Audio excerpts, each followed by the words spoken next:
special TechRise pitch competition in partnership with Get Cities, an initiative designed to accelerate the representation and leadership of women in tech to meet the demands of the industry's future. For those of you new to TechRise, I am James Valadez, a partner at BetaBoom, a pre-seed fund based in Utah and Chicago, investing in tech companies representing the new majority of founders. Today, I'm filling in for Desiree Vargas-Wrigley, the executive director of TechRise. So TechRise by P33 is a multi-stakeholder initiative designed in partnership with Verizon to elevate and support our city's Black and Latinx founders by helping them access the resources they need most: funding, networks, and knowledge. Each week, 3 to 5 idea to seed stage entrepreneurs will pitch their businesses to a panel of judges, followed by a short Q&A for a chance to win somewhere between $10,000 and $50,000 to help launch and grow their businesses. After all the pitches are complete, the judges will deliberate in real time and will announce the winner before 1 p.m. Central.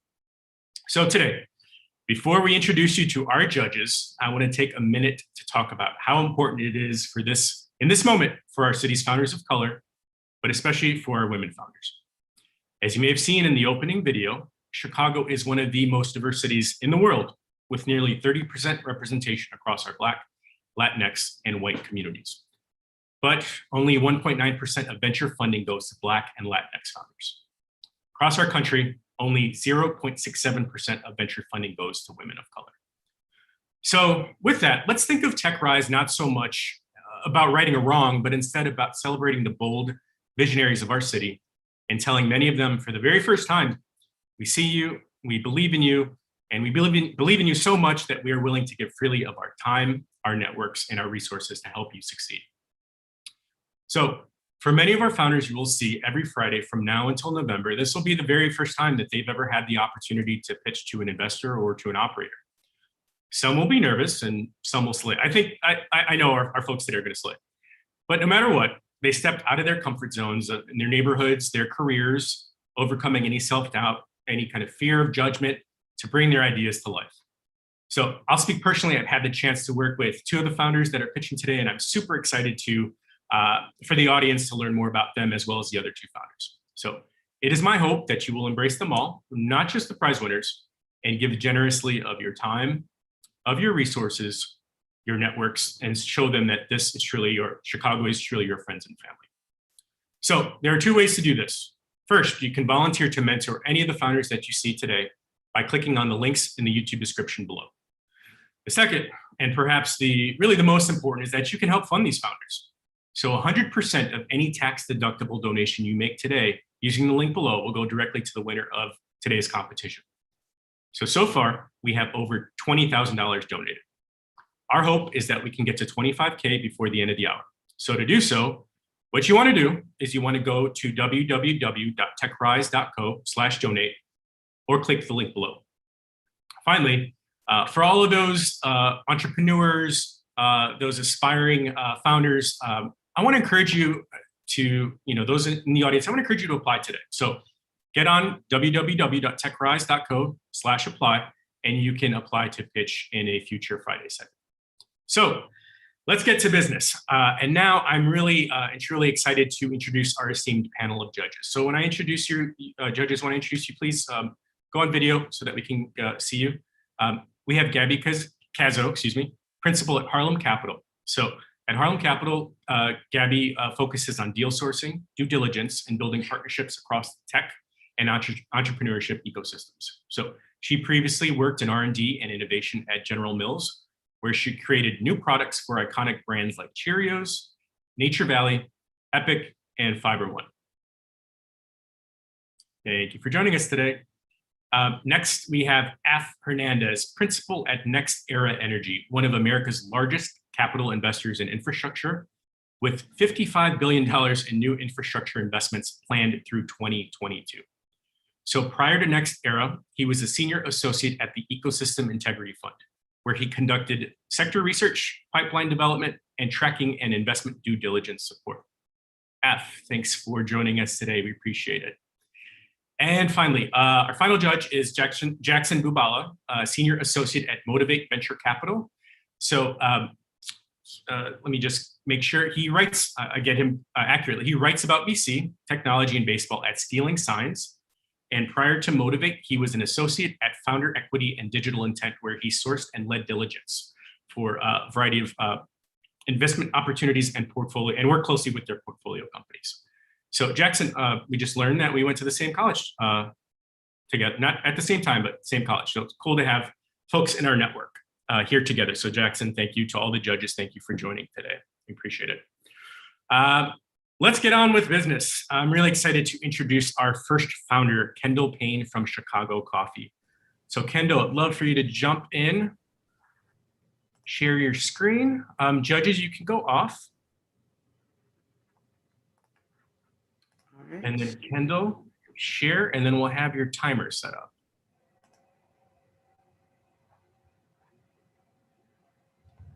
Can you see my screen? Great. Very good. You may be wondering, did we spell Checago wrong? Checago was spelled with an I, right? Well, it may surprise you that the original spelling of Checago was spelled like Checagou. When DuSable, the founder of Checago, discovered this great place, he created a trading post to trade the common good. This brought international attention and wealth to the Chicagoland. The Checago Coffee app is the digital trading post for the city of Checago. It's fast, reliable, and we innovated this trading post with mobile ordering. Hi, my name is Kendall. I'm one of the co-founders of the Checago Coffee app. Did you know 51% of millennials are more likely to purchase from brands that offer an enjoyable mobile ordering experience? However, small coffee shops have been slow to pivot to an e-commerce platform or mobile ordering solution. Prior to the pandemic, this problem was already brewing. The pandemic exposed the greater need for coffee shops to offer some type of mobile ordering companion. In Chicago, struggling coffee shops turned to third-party ordering apps, which charge them high fees on their already shrinking profit margins. With the Checago Coffee app, customers are able to order ahead for curbside pickup, buy retail items from the shops to be shipped to their house, and stay up to date with local news and events. We charge a small service fee per transaction to the users, and shops pay a low monthly subscription to be on our platform. The market opportunity is big. The United States coffee market is estimated at $48 billion annually, and the Chicago coffee market is estimated at $500 million annually. Within the Chicago market, there are over 150 local coffee shops that service over 2.7 million residents and potentially 57 million tourists each year. We plan to meet our customers right where they're at: coffee shops, search engines, and on the street. Our strategy is simple: to target coffee shop owners that are currently using third-party ordering apps, draw traffic to our website through location and SEO techniques, and lastly, get belly-to-belly with our customers and leverage Chicago's reopening by promoting the app at local events and festivals. In this space, these are our competitors. We're different because we use our proprietary technology to always show you the closest coffee shops nearest you. We ship the shop's souvenir items and retail merchandise directly to the customer. And lastly, shops receive their orders through wearable devices. Since starting our company, we've been scrappy and bootstrapped to get to where we are today. We've launched a successful Kickstarter campaign. We have visited over 100 coffee shops around Chicago and have about 20 on our waiting list waiting to launch with us. In our personal and professional network, we have about 3,000 customers that we can reach out to at the time of launch. And lastly, we're being listed on Chicago Startup Database and are being supported by World Business Chicago. Winning the funds will help us add these ingredients to our cups: devices for the shop, marketing for our launch, and further developments to continue to add new features to the app. Final thoughts I want you to keep in mind. The next time you're in Chicago and you drive past a mom and pop coffee shop, remember, the Checago Coffee app is designed to help that family reach coffee lovers around the world, because we believe when small businesses are growing, the economy and community thrives. Thank you kindly.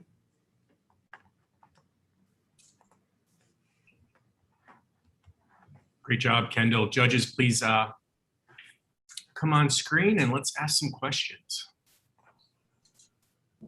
Great job, Kendall.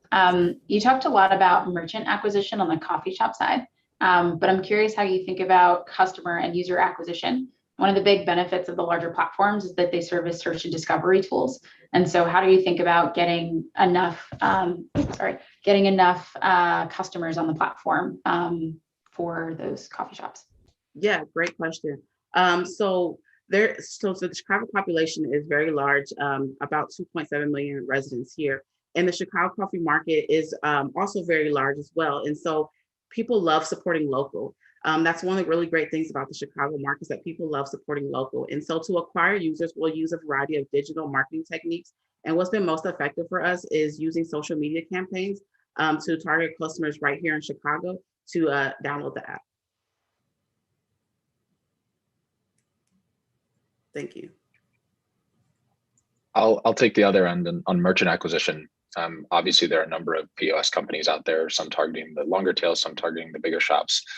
What's sort of the go-to strategy to acquire merchants when they're sort of flooded with a number of different options, maybe that have sort of more sort of business platform functionality? How do you think about that? Yeah, so on the shop side, we acquire customers by building relationships with the coffee shops. We've been most effective by meeting coffee shop owners directly in their shop and having a conversation over a cup of coffee. We've also partnered with World Business Chicago and Chicago Chamber of Commerce to extend our reach and credibility to those coffee shops. I'm gonna ask a question right in the middle. So from the shipping perspective, are we talking about mailing straight through the regular mail system, or are you thinking about contractors that can deliver within a certain time period? Kind of what's the delivery time frame, and is this going to be repetitive kind of deliveries? And have you thought about the cost structure around that? Yeah, great question. So within our app, as soon as a customer places an order for a souvenir item to be shipped to them, the shop receive a shipping label. And so that shop can print that shipping label, pack the items up, and put it right there in the post office mailbox. So that's how we structure it. And then as far as the cost perspective, the shipping cost is incurred into the price of the overall total for the customer. Great job, Kendall. Thanks so much today. We are going to invite Ariana Gibson from STIGMA to the stage. So judges, you can go off again. We'll have Ariana jump on. Great. And I'll go ahead and share my screen now. Go ahead, share your screen, and then we'll have the timer back on as well.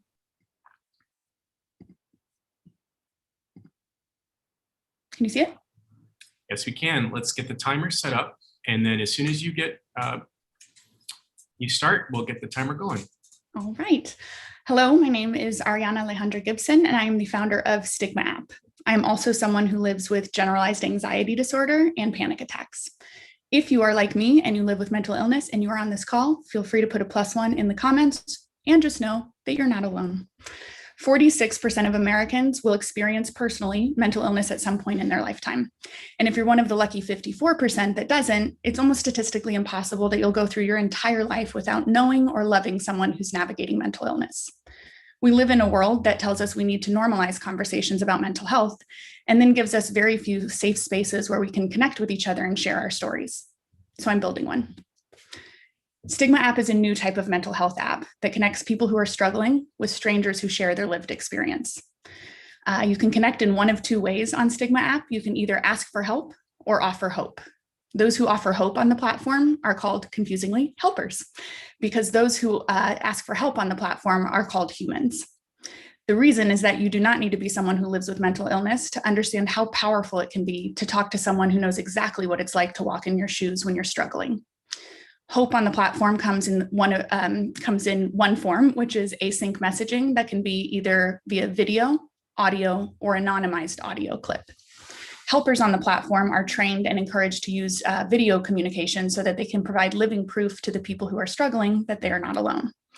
But this is not a substitute for in-person human connection, nor is it a substitute for traditional mental health therapies or treatments or support. It's just one of the many tools in your mental health toolkit. The mental health app market is pretty large. It is, in 2018, it was 600 million, and it's supposed to be at about 3.9 billion by 2037. The way we plan to take some of the share of that market is through a freemium to paid subscription model, and we have some other ideas on the table.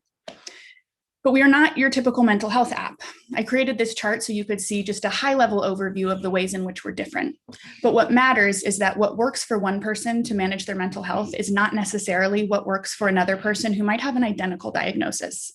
The work of mental health is the practicing of trying tools and seeing what works for you. So the great news is there is room for all of us. 4 weeks ago, I posted on my neighborhood Facebook page asking for volunteers to come on camera and talk about their mental illness. And in 24 hours, 50 people in my neighborhood volunteered via email. Over 3 days in Wicker Park, we shot 20 stories of people sharing mental illnesses and other misunderstood conditions. On Monday of this week, I posted 1 minute of one of those stories on a new TikTok account. I started the TikTok account last week, and on Monday I had 7 followers. Since Monday, that single minute video has been viewed by 42,000 people. Thousands of people have engaged with the post, and hundreds of people have commented saying, "Me too," or "Thank you," or "This sounds like me." Yes, this is proving, early social proof and validation that there is a need for this, but it's also building an army and an audience. People are joining the waitlist. People are subscribing to my channels so that when the app is ready, I will have an organic audience of people who are invested in this to tell that it is ready for them.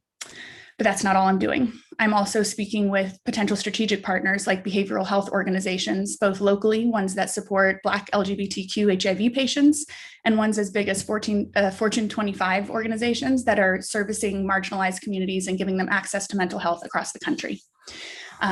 It is of utmost importance to me that we put the safety of the members on the platform over speed to market, which is why I'm speaking with licensed mental health professionals and suicide prevention specialists in the planning. These are the faces of the people that showed up to the mental health pop-up. And when I asked each of them why they participated, overwhelmingly, almost all of them said, if one person is helped by this, then I will have done a good job. I think we can do a lot better than that. So the money I'm raising today is to build the MVP version of the app. And I won't stop if I don't win today. I am the daughter of a father with schizophrenia, the mother of a son with autism, the wife of a man with complex PTSD. So helping people understand and feel compassion for mental illness and other misunderstood conditions is not just a passion. It's what I feel like I was put on this earth to do. I hope that you will choose me and help me eradicate stigma and reduce loneliness. Thank you so much, Ariana. Let's have the judges return for questions. We can go in reverse order. Thank you much, Ariana, especially for bringing light to this entire community. I kind of want to talk about the acquisition of helpers and certification around that. Do you guys have any steps to make sure whoever applies for a helper has the right either credentials or the right person to offer the advice? Yeah, that's a great question. So unlike a lot of mental health apps that are going to hire licensed mental health professionals, this is not that. It is more of a peer-to-peer support platform. Having said that, there will be a training process. I'm working with therapists who work specifically in narrative psychology to create an outline and a template that we can provide people to share their stories so that it's actually helpful. So training will be required, and then we'll give coaching even for people sharing their stories to avoid any kind of triggers or things that could be hurtful to others on the platform. That's helpful. And in the future, so today you started with creating the media yourself. In the future, there'll be user-generated content. In the future, will you also have a mix of your own generated media? Because I'm just trying to understand the balance between, how many helpers are sharing stories versus what Stigma app would be doing. Yeah, so thank you for asking that question. I'm a filmmaker by trade, and so we will create original content that is honest and hopeful. There's an analog app that's very interesting called Be My Eyes, where people who have vision impairments can be connected with people who can see. In that platform, it is very much like this, where there will be no front-end profiles, likes, comments, upvotes, influencers, and content generation. It is truly just a tool to do async video messaging, and so there will not be user-generated content from these stories they're sharing. Those are personal and for the two individuals to be able to create hope and sort of share feedback and tools. But there will be a panel that you can go to that has curated content that is created by Stigma. That could be from partners, from therapists, from mental health activists. So curated content that we know will have the power to create hope and be honest. Great job. And I think this resembles a social network, more so than a typical mental health app, right, or your traditional mental health app. So I'm curious what you expect usage to look like. Is this a daily active user product? Is this a weekly active user product? And how do you think about sort of creating stickiness, in the sea of social apps? Yeah, I back to the analog of Be My Eyes. There are 350,000 people who have vision impairments and 4.7 million people there to offer hope and support and help. And I think that will be a similar situation with what we're working on here. And because there isn't that pressure to create content, it really is just the option to go brighten someone's day. Studies prove that people who engage in altruistic behavior have better mental health. So you're going to increase mental health outcomes, whether you're on the helper side or the human side. And the idea would be that people can control the number of alerts that they would get, and everything is optional. So if you say, I'm on vacation, I don't want to think about mental health right now, you could put that vacation responder on. Or if you said, I don't want to help people like me more than once a day or once a month, you would have those options. But I do imagine, just based on what I've seen in the sort of physical world analog I created and the inspiration behind it, that once you start doing it, it feels really incredible to have that kind of reciprocal social connection, which researchers on loneliness say is the number one thing you can give people besides cognitive behavioral therapy to help them heal. And so I think I'm certain that people engaging on the platform will enjoy it enough that they want to come back. But I'll build features in and talk to smart people to make sure I do other technical things too. Awesome. Great job, Ariana. We appreciate it. We're going to invite now Ebonique Boyd from Budget Collector onto the stage. There we go. Ebonique, you are ready to share your screen. Ariana, I think we still have you presenting. Excuse me.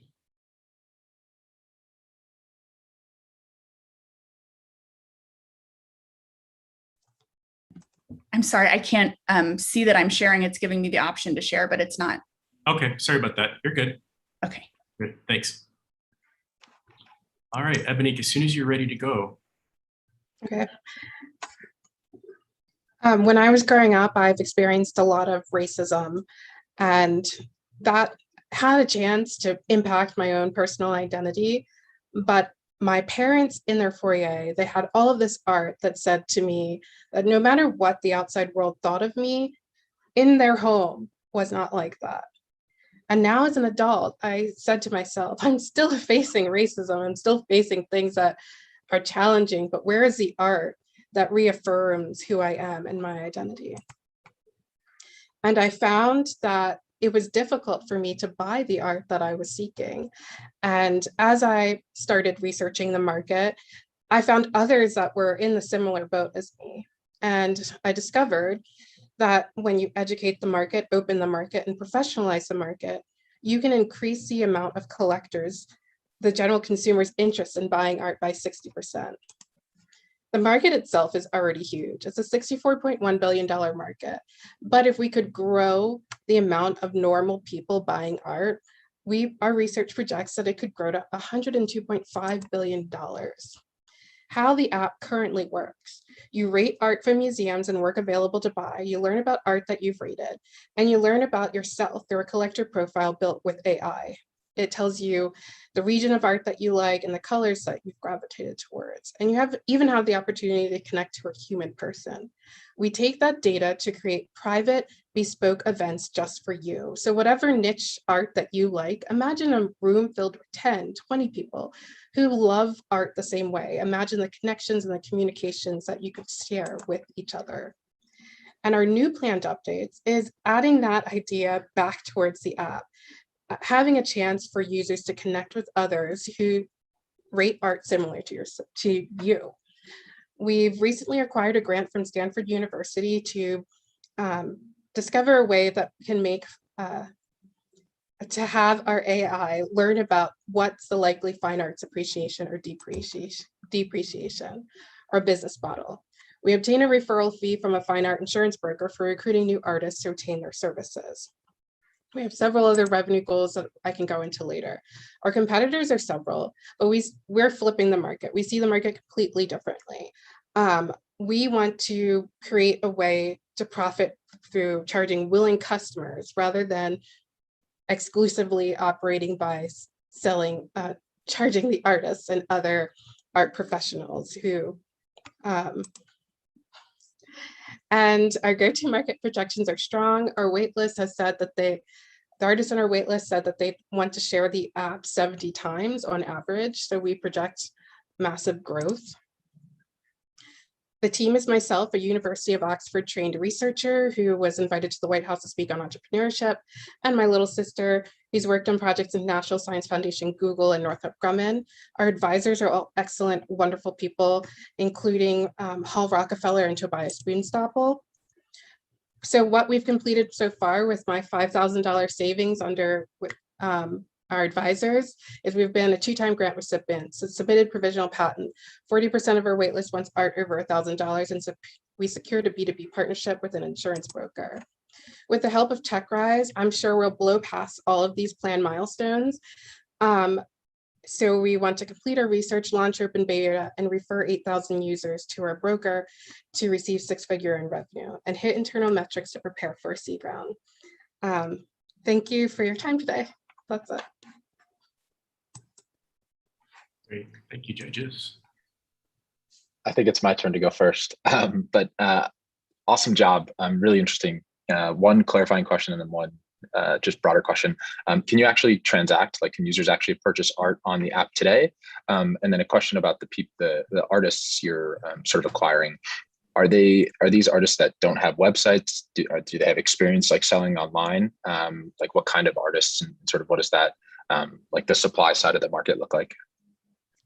We don't want to be an online marketplace. We want to do in-person experiences. So we charge people $30 to go to a pop-up gallery. So, and whatever you like, imagine a room filled with people who like the same art as you. That in itself is an experience. And then we make commissions from that. And then we also make money from the fine art insurance broker fee. So normally a gallery would have to acquire insurance for the artist, where instead we're encouraging the artist to acquire insurance and name us.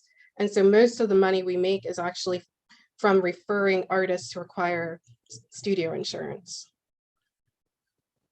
At first, sorry, if that answered your question. Yeah, and that kind of leads into mine a little bit. You're wanting to open up this market to certain people, and given the art expertise and things like that, is there certain population densities that you kind of need in order for this app to work, especially if you're doing live events? Well, it would work just because we make so much money from the referral fees. So the events are, the events are not a big deal right now, but the insurance fees is where we expect to make the most money while we're gaining momentum. And then the events are something supplementary where we hope to make more money down the line. And then one question I had was how you think about sourcing and vetting artists for them to be on the platform. Do you have particular metrics or things you look for in terms of their past work and portfolio? We are not gatekeepers. That's the other thing that makes us different. I always like to say at Art Basel, there was an artist who taped a banana to the wall and sold it for $200,000 or something ridiculous like that. And then when he sold it, he ate the banana. So we're okay with having room for that, room for you to choose what is art versus what is not art. There will be no gatekeeping, but the AI should establish patterns so that you see the art that you like, but also we're different because we show museum quality work. So 70% of the work that you see is from museums. It's not even work to buy. It's supposed to be something casual, fun, to just spend your time. And so far our beta users have said that it's just a relaxing, you play Gardenscape and you look at some art.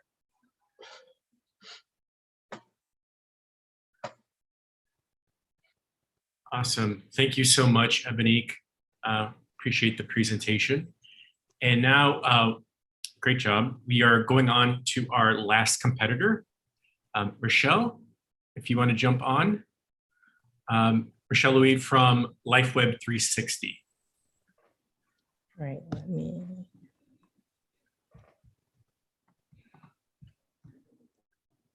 Share my screen. Get the counter as well, back up there. Okay. So I'm Rachele, co-founder of LifeWeb 360, and I have a question for you. Where do you go to remember your loved one when there's no tombstone? It's 2021 and cremations are already more common than burials. Millennials aren't turning to the rituals of the past, and we've emerged from a year of loss and isolation only to realize how much we hate Facebook and are still striving for meaning and connection. When it comes to loss, we want to be reminded not that they died, but how they lived. But that's not why we started LifeWeb. We started because of our friend Josh, who lost his brother's death to an apartment fire. Because of their 9-age-year gap, Josh remembers Seth as an older person in his life, but only knows what he was like out on a Saturday night from his brother's friends. It's been 13 years. And Josh said he can feel the connection to his brother through these friends starting to fade. What we've learned from being on the front lines of the emerging deaf tech space for the last 2 years is there's a tidal wave of change coming to the 100 billion global end-of-life space on how people think about death, funerals, and honoring their loved ones. LifeWeb uses the magic of technology to capture the outpouring of love right when someone passes, to preserve these memories and community as a gift to the bereaved family to come back when they are ready. We make it easy for friends and family to collect stories, photos, videos, while we have their attention.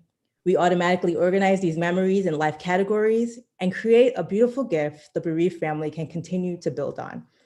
We've also identified the support network that we engage to check in, as users can opt in to reminders on dates like birthdays and the anniversary of passing. Because honoring someone on LifeWeb isn't tied to the traditional funeral process, from a go-to-market perspective, anyone can start a LifeWeb to honor someone at any time, meaning we have infinitely more entry points to our users. We've seen LifeWeb started by immediate family members, LifeWeb started by friends and coworkers. For every LifeWeb created, more are created in the future when eventually these users have a loss of their own, or simply just want to honor a life. We're really not a death company. We're a celebrating life company at key milestones and life moments. And unlike social media, which is my life told by me, LifeWeb is my life told by others. We know we are onto something big. The outside world is starting to see it, but more important to us than the New York Times is our users love us.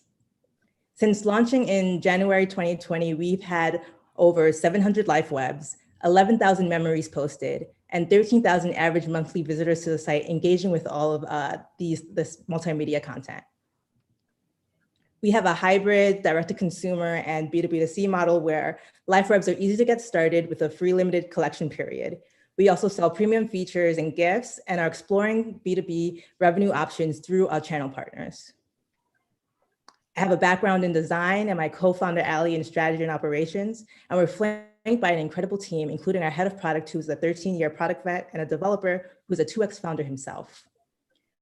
We're raising $500K to get to the 700 LifeWebs, from 700 to 6,000 over the next 12 months. The $20K prize money would come at a critical time funding our product team for the next 2 months, during which we plan to launch a key new feature to drive this growth and galvanize the investors we need for the raise. The things people remember on LifeWeb are not the big things. It's the little things, silly stories, how you were made to feel. We've built LifeWeb 360, not for the people who say, I'm sorry for your loss, but for the people who say, I miss you. Thank you.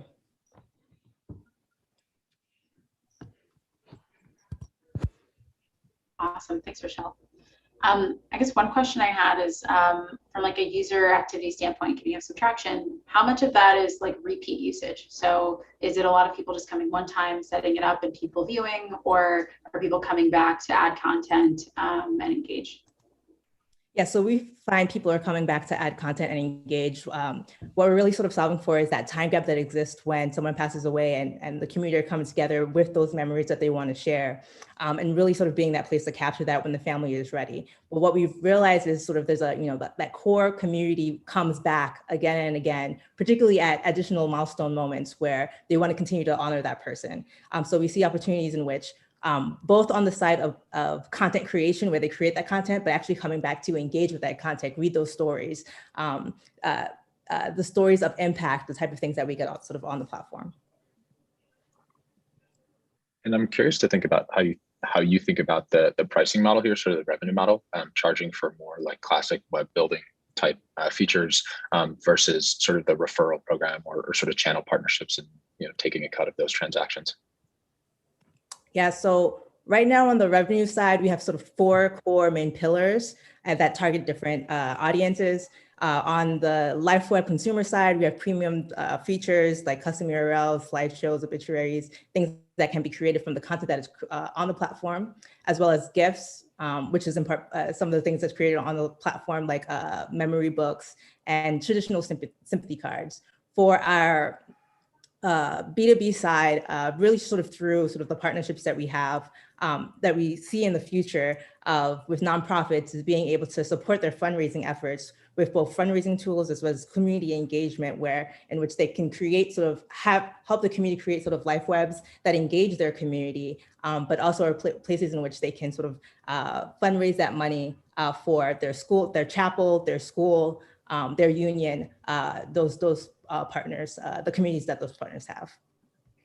And then, sorry, hi, I'm Ali, Rachele's co-founder. The 4th pillar, just to build on that, is ads. So we don't want to have advertisements on our platform. It's a really reverent space.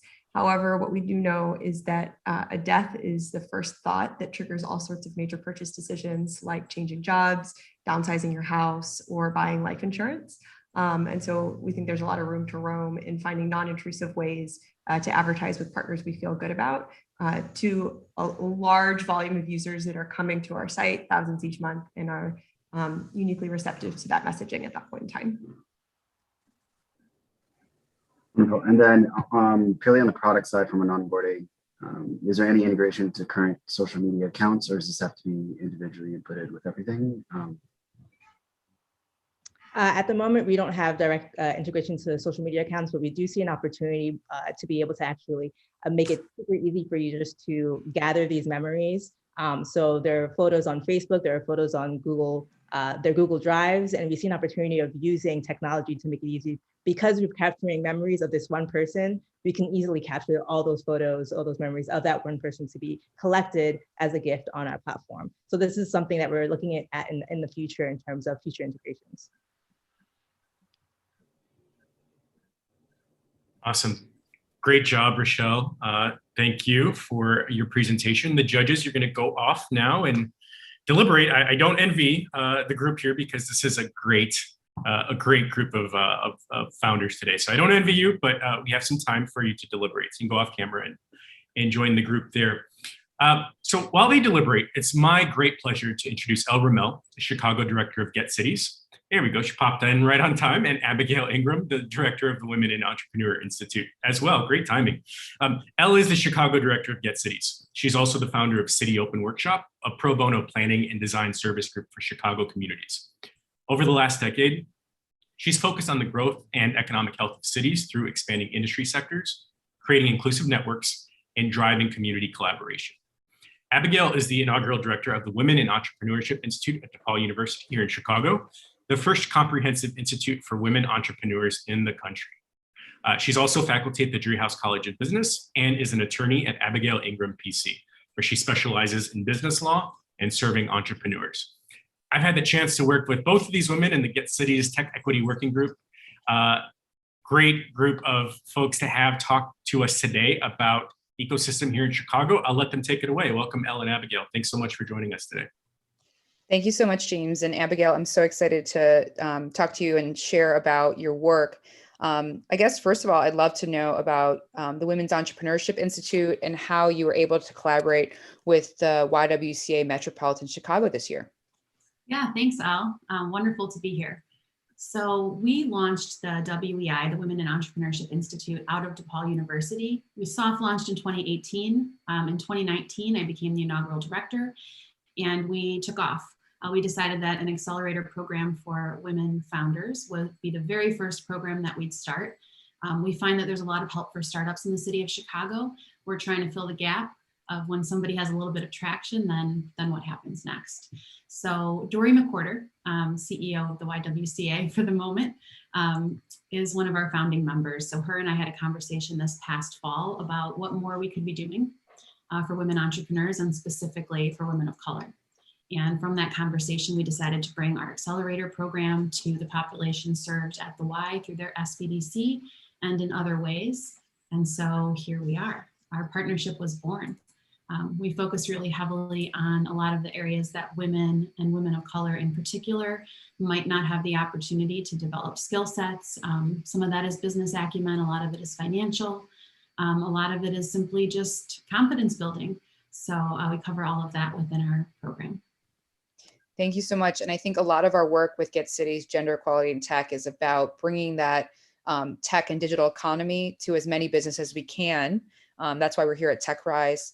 And I'd love to hear about your experience with when COVID-19 and the pandemic hit, and this year we've been through. What did it mean for entrepreneurs in Chicago to pivot to the digital space, to think about using the digital space versus the physical space for their business? Yeah, well, tech enablement was no longer an option. It's just something that people had to do. The way that we talk about marketing and finding your customer and all of that, all those conversations changed. We spend a lot of time going over really who is it that you're serving. And we found that women founders tend to build products for groups of people as opposed to coming up with an idea and then trying to market it at people. So there's sort of an advantage if we can look at it. Of course, not a hard and fast rule, but a trend. So instead of figuring out where people were in physical spaces, now we all live online. We've lived online for the past 16 months. Maybe it's not quite that long. It feels that long.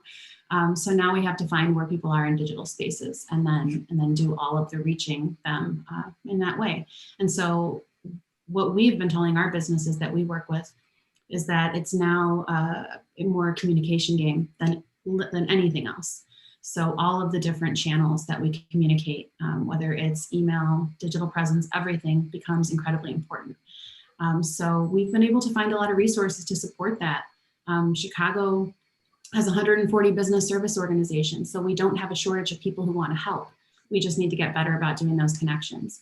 And I'm thrilled that all of the businesses that we've served, we didn't lose a single company during COVID. Every woman founder who's gone through our program is still in business. Mm-hmm.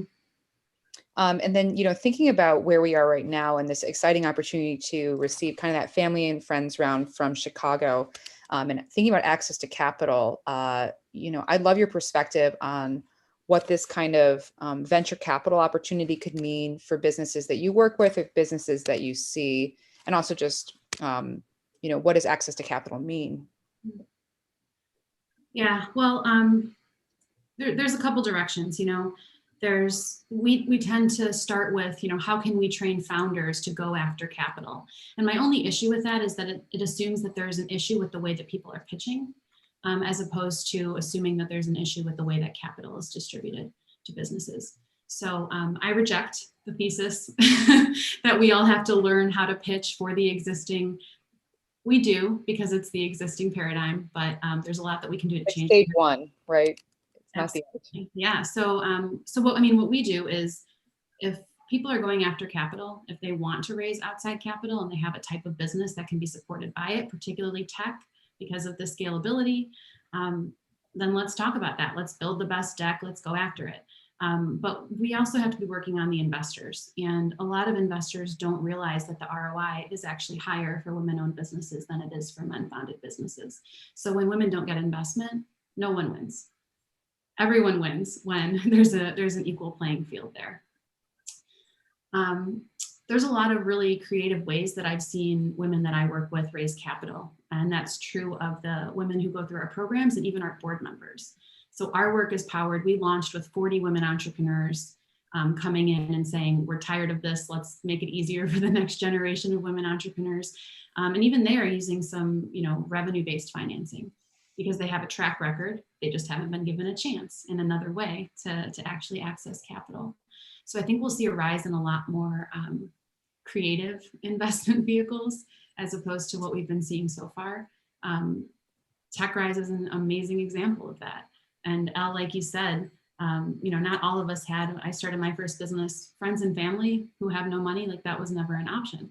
So I think my parents tried to borrow money from me the first time I asked them for that money. So that can also happen. It's like, be careful who you ask for. Oh, shoot. So I love that this event is happening today and every Friday, because it's an opportunity for all of us to get together and pool what we do have, so that these incredibly, incredible businesses have an opportunity to grow. I agree. And I think this is such an amazing vehicle, but in your perspective, if you could think of specific ways our entrepreneurship community, but also our investor community could really just make that inclusive space for more women and minority owned companies, I'd love to just hear some of the things that you see that could be, easy ways we could all as a community make a change. Yeah, so I think there's a lot of investor training that can happen. I realize that sounds sort of prescriptive, and maybe it's just because I'm in academia, so the word training doesn't scare me. But there's a lot of learning that we can be offering that's ongoing. There can be continuing education for those who are investing for their benefit, as well as for the benefit of diverse founders. So I'm always happy to have a conversation with anybody who is working in that space. That's something that we're very interested in at the WEI as a next level, because again, up to this point, we're trying to change founders. No, we need to change the way that the paradigm works and make it better for everyone. So there's a lot of, historically, the digital divide follows redlining, and it's a racial division issue within our city, and so we just have to be really honest about where resources are and where they aren't. Of course, it starts at an education level and way before anybody gets to me in university. So I'd say we need to increase visibility, again, through events like this. We need to have people recognize that the issue is not just at the investor level. Investors are wonderful people. It's not a lot of them, most of them.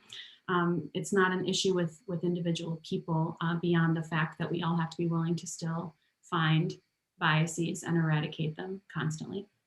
But if you have a connection to a school district, if you have whatever connections you have, there is something beneficial that you can do to create equal access to opportunity. So I would just encourage everyone to find where those are and then act. I know, James, you're going to cut us off, but just quickly, everyone, I wanted to let everyone know, if you're interested, the Women's Entrepreneurship Institute of DePaul, actually the applications are open. And so, Abigail, I'm so excited your next cohort is starting. So if you are interested, please do consider spreading the word to your friends and family that are with a company, or that the Women's Entrepreneurship Institute is available for the next cohort application is available. Yeah, no cutoff. I want us to get a chance. I was like, James, oh no, James is here. No, they're still deliberating, but I wanted to get a chance to do a couple things. Well, I wanted to ask a question as well. How can men like myself get involved in supporting more women entrepreneurs? What are ways that we can authentically learn, listen, and support in ways that challenge us, but also can drive outcomes for these kinds of founders? I'm kind of curious to get both of your perspectives as well. I'll jump in. I've seen men really effectively cut off other men when they're kind of running over a conversation. Again, not to get too academic on this, but there's a ton of research. I teach a women entrepreneurs course. There's a ton of research on the types of questions that women are asked when they're pitching for investment and the types of questions that men are asked. Women get those prevention questions. How are you going to retain your customers? Whereas men get the growth questions, the promotion questions about, what more you're going to do. So I've seen men point that out and call each other out. And I think that that's incredibly effective. Of course, amplifying the voices of women, whether it's in an investment space or anywhere else, when we are being silenced, is always appreciated and necessary. And from my perspective, James, I've been very appreciative of many of the men that have been my not only mentors in my life, but I think it's about men being sponsors as well. So it's not just offering advice. I've had some very powerful examples of people bringing my ideas into a room, bringing my concepts into a room, and they're backing me and they're backing my ideas. And I think that's another thing is that I don't think it's I think it's a very powerful thing to have both male and female allies in that effort as well. So I think sponsorship, I can't underscore how important that is too. Excellent. We still have time for a couple, I think 1 or 2 more questions. So go ahead. Well, I'd love to know, Abigail, about your next cohort and just anything you're looking for. You'd like to talk to the YouTube ecosystem about. I appreciate that. Yes, so we're currently recruiting. The applications will close July 16th. So get over to our website and take a look at the application. I personally am happy to talk through it, but you can find the application. It's go.depaul.edu/WEI. And we are looking for companies that are at least 51% or greater woman owned. Because we aren't at that startup stage, we're picking up those who have started. We ask for at least $50,000 in annual revenue. We've gone up to $1 million in the past. We'll probably let those limits be pushed a little bit. The reason for that is 1.6% of women-owned businesses ever hit $1 million. So we're trying to come in at those earlier stages and really help women vault that mark and move the needle on those numbers. So we are looking for these companies to be in the Chicago metro area. Of course, we have grand plans of expansion coming to a city near you soon. For those of you in Chicago, this is our home. This is our focus right now. So would love to have those conversations. Please feel free. There's a contact form on our website. So reach out. And if we can be helpful even through the application process, we will be. Great. How exciting that we have this this support structure and this innovation framework in place for our founders. Thank you so much, Elle and Abigail, for joining us today. We really do appreciate it. Elle, I just wanted to give you an opportunity for a quick plug for Get Cities and how folks in the audience can learn more about Get Cities and the Tech Equity Working Group. Sure. Thank you, James. And Get Cities is delighted to be a sponsor and partner, not only in TechRise, but in the Tech Equity Working Group. We're a cohort of 20 incubator, accelerators, and venture capital funds, all committed to advancing our diversity and inclusion practices together in collaborative projects. One of them here is the TechRise initiative, but also training and services offered for all of the applications, the applicants and participants in the rounds. So you can go to www.getcities.org. We do have a mailing list. It showcases all of our events and opportunities. And so that's also a way that you can learn more about our programs. For any incubator, accelerators, and venture capital funds, there's also an interest form for the Tech Equity Working Group that if you get in contact with James or Desiree, I'm happy to share that as well, because we are looking to think about something bigger where, I mean, this is a very powerful ecosystem. And I think there's so many powerful programs, but, just helping us all collaborate so everyone knows about all the things, maybe in a more, streamlined way. So delighted to be here. Thank you, James and Desiree.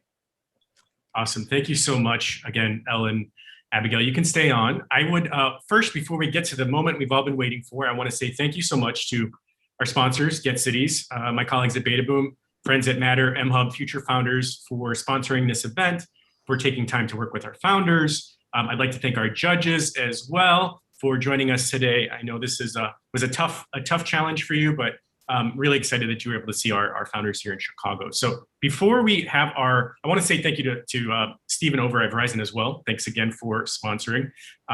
Before we have our judges announce the winner for the week, I'd like all of our founders to jump on stage. If we can have everyone there. I think we're all here. Great. So which judge is going to announce the winner for this week? Who gets the pleasure? I will. Awesome. Thanks. Awesome. Well, it was a tough decision. Went back and forth between a couple of the companies, and again, great job to everyone. I think this one stood out in particular just because of the category, sort of addressing a new need in the market with just the demographic shifts that are going on in the world. And so our team decided to pick LifeWeb 360. So congratulations, Rachele. Thank you. Thank you so much. I appreciate it. Thank you. Rachele and your co-founder, do you want to say a few words today? First of all, thank you so much for putting on TechRise and having this format. I think it's amazing. One, to be able to see the other companies that have presented today, and I'm excited to see those move forward as well. So if there's more opportunities in which we can continue to get this funding to all these great companies, that'd be awesome. But super thankful that you'll help us continue to extend this runway so that we can get to the next stage. Awesome. Again, and I'll just chat it. Rachele and I have been slacking each other the entire time with how impressed we've been with everybody's pitches. This is, I think, the first time that we've won a pitch competition. So exciting, hang in there. It gets better, but we're so impressed by everything everyone's building, and I'm really excited to connect with everybody offline. Awesome. Another round of applause for our winners, Elle and Rachele today, but also to all of our participants, judges, sponsors. Thanks so much. I want to say a special thank you to Desiree for entrusting me with hosting duties today. So I appreciate the trust that you have in me and our friends over at TechRise.